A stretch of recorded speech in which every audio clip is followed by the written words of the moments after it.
தனு, சொல்லுங்க சார். இன்னைக்கு கலெக்ஷன் எவ்வளவு இருக்கும்னு நினைக்கிறீங்க? நீங்க தான் கணக்கு பாக்குறீங்க.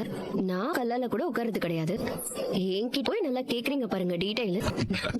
வழக்கமா வரதை விட இன்னைக்கும் 5000 ரூபாய் அதிகமா கலெக்ஷன் வந்திருக்கு. ஏங்க சத்தியமா சொல்றேன்.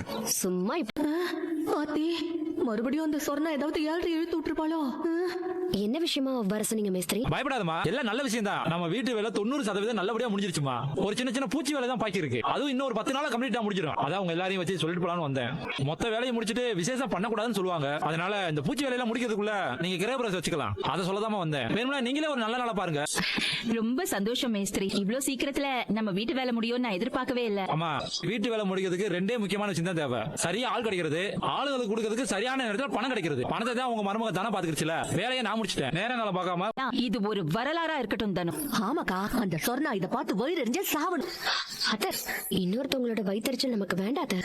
அத சொன்ன மாதிரி நம்ம சந்தோஷத்துக்கு நல்ல கிராண்டா செய்யலாம்.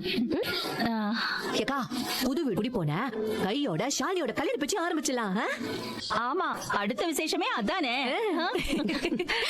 சரிங்க, உடம்பு பாத்துக்கோங்க. சரிம்மா, நான் போயிட்டு வரேன். சரி, நான் வரேன். பார்த்து பத்திரமா போயிட்டு வா. என்ன வரேன்.